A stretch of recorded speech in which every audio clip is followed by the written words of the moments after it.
When we think of ancient civilizations in the Middle East, we usually think of the Egyptians, the Mesopotamians, or the Israelites. But there was another civilization that flourished in the region at the same time as these people. The Sassanids were kings of kings, lords of lords. Their empire stretched from the Middle East to Central Asia, and they were arguably the greatest threat to the Roman Empire. And yet today we know very little about them because, unlike the Egyptians or Romans, the Sasanians left behind hardly any written records. We know even less about their culture and religion. This is their story. The Sasanian civilization began around 224 AD, when Ardashir I defeated the last Parthian king, Orodes III, and established a new dynasty in the region, which he named Sasan, meaning power or worth. Although they had ousted the Parthians, the Sasanians were not an Iranian people themselves. Instead, they belonged to a small ethnic group called the Sassanids, who were thought to have migrated into Iran from Central Asia several centuries earlier and settled among the Iranian tribes. Thanks to their efforts, the Sassanids would become the first Persian empire since the Achaemenids half a millennium earlier. But although they returned Persia to its former glory, the Sasanians were never accepted by the Iranian tribes. The latter continued to view the Sasanians as outsiders and never allowed them to enter their national religion, Mazdism, until it was too late. In fact, it was until Sapor I came to power that the Sasanians finally managed to conquer the Iranian plateau. And even then, it would take another century before they could fully impose their rule over the region. But once they had done so, the Sasanian Empire stretched from the Arabian Sea in the south to the Caspian Sea in the north, and from the Indus Valley in the east to the Mediterranean in the west. It had absorbed all of Greater Persia, Mesopotamia, Armenia, Azerbaijan, Georgia, Central Asia, and parts of Anatolia, Syria, and Arabia, under Khosrow I, who reigned from 531 to 579. It reached its greatest territorial extent. Now, while the Romans had been able to centralize the diverse regions of their empire through a common language, Latin, the Sasanian Empire was culturally quite heterogeneous. They ruled over numerous different peoples, each with their own language, customs, and religion. And yet, despite their differences, the Sasanian kings managed to keep their empire together for 2 centuries. They did this by being religiously tolerant and promoting trade between the various parts of their empire. Furthermore, the kings took on the heirs of the divine. They claimed to be the descendants of the mythical Persian hero Qayamas, and considered themselves the champions of Mazidism against the forces of evil. In order to legitimize their rule, they built magnificent palaces and temples, minted coins depicting themselves as gods, and forced everyone to swear an oath of loyalty to them. In addition, the Sasanians created one of the largest standing armies in the ancient world, consisting of infantry, cavalry, and elephants.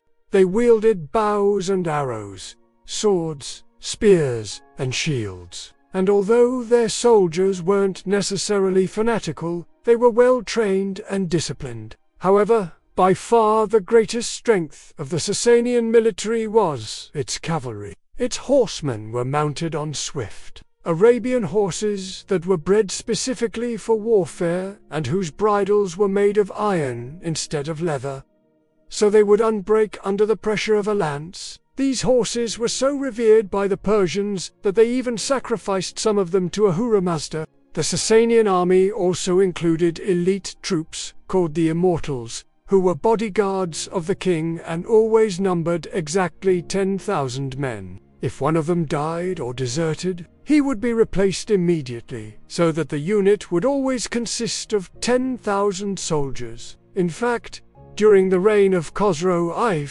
the Sasanians would go on the offensive and invade northern Mesopotamia. There they fought against the Byzantines, who at the time were ruled by the Emperor Justinian I. But while the emperor had good reason to fear the Sasanian king, the same could not be said for his generals, who had a reputation for incompetence. Despite having a numerical advantage, the Sasanian generals failed to defeat the Byzantines, and soon afterwards, Justinian invaded Sasanian territory himself. As a result, Khosrow I was forced to sue for peace and return the Mesopotamian cities that he had conquered. However, just a few years later, the war would be back on. This time the Sasanian king campaigned into Anatolia, but once again he was defeated by the emperor.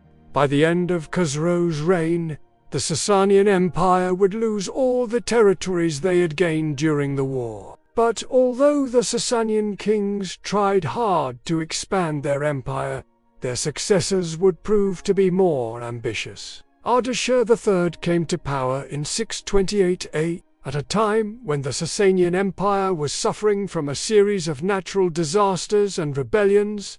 Crops had failed. Famine had struck, and the people were becoming restless. The young king tried his best to put down the rebellions, but his efforts only fueled popular discontent.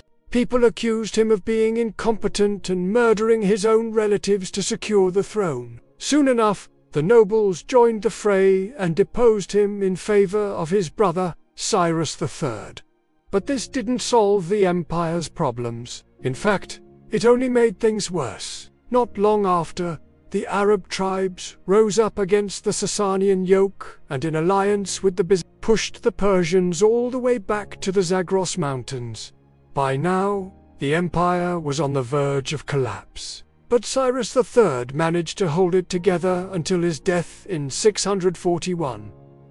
But once he was gone, the empire crumbled. His successor, Parvez, was only able to rule over Fars and a few neighboring provinces. The rest of the empire fell to the Arabs, who quickly overran Persia and made it a part of the Rashidun Caliphate. The Sasanian Empire was no more. Today, the ancient city of Persepolis is all that remains of the great Sasanian civilization. Yet at its peak, the Sasanian Empire was home to hundreds of thousands of people. Among them lived Zoroastrian priests, fire temples, merchants, artisans, farmers, soldiers, and slaves. In fact, the Sasanian kings imported slaves from Central Asia and Rome.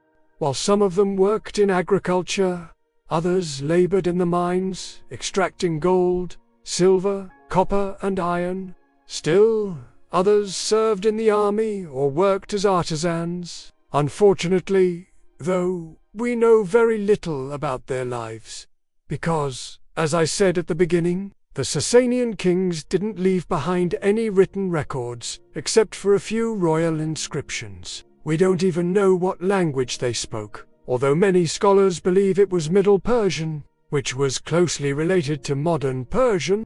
We do know, however, that like the Greeks and Romans, the Sasanian kings built roads, bridges, aqueducts, and public buildings throughout their empire. In addition, they commissioned works of art depicting scenes from their daily lives, including hunting, feasting, and horseback riding. They also constructed elaborate tombs for their deceased loved ones, which they decorated with paintings and reliefs. In addition, the Sasanian kings promoted trade throughout their empire, issuing gold and silver coins that were widely accepted throughout the Middle East and Central Asia.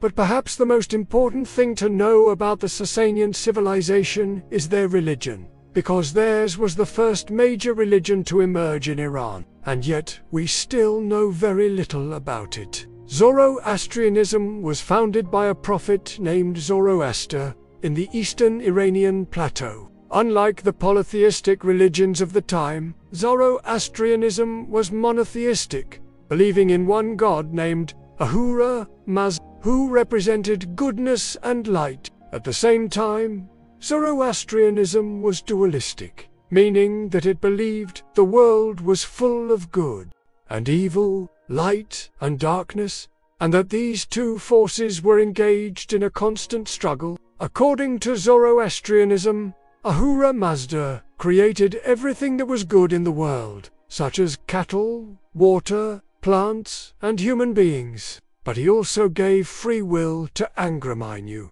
a spirit of darkness, who then corrupted many of his creations. This belief is similar to the Judeo-Christian belief that Satan was originally an angel of light who rebelled against God. Zoroaster taught that it was up to humans to choose between good and evil, and that if they chose evil, they would be punished after death. He also taught that in the end, good would triumph over evil, and that the world would be renewed. Although Zoroastrianism is considered a monotheistic religion, it actually includes a whole pantheon of gods. In fact, Zoroaster himself is considered a god. Other gods include Threthon, the personification of wisdom, and Emeritat, the personification of immortality. In addition to these deities, Zoroastrianism also includes a number of spirits and demons. The Amesha Spentas are a group of 6 holy immortals who help mankind choose between good and evil. Meanwhile, the Devs are evil spirits that tempt humans to sin. Zoroastrianism also has a strong emphasis on ritual purity and the concept of good thoughts, good words, and good deeds. Followers of the faith are expected to live pure lives and avoid all forms of evil. Now, although Zoroastrianism is no longer a major world religion, its influence can still be seen in other religions, especially Judaism, Christianity, and Islam. In fact, many scholars believe that the biblical figure of Zoroaster was actually the same person as the prophet Sirach. Others say that the figure of the devil comes from the Zoroastrian concept of anger. Whatever the case may be, there's no denying that Zoroastrianism played a major role in the development of world religions. Unfortunately, though, the religion did not survive the Arab conquest of Iran. When the Muslims entered Persia, they forced the Zoroastrians to either convert to Islam or leave the country. Today, only a handful of Zoroastrians remain in Iran, and they make up less than 1% of the population. Most of them live in India, where they've been living since ancient times. And that's the end of this episode. Thank you so much for watching. I really hope you enjoyed it. If you want to watch more videos about forgotten civilizations, make sure to check out the series in the description below. If you want to support the channel even further, consider becoming a patron. I'm currently working on a book about the Kingdom of Axum, and your support would help me tremendously with my research. Thank you so much for your generosity. Once again, thank you all so much for watching, and I'll see you in the next video.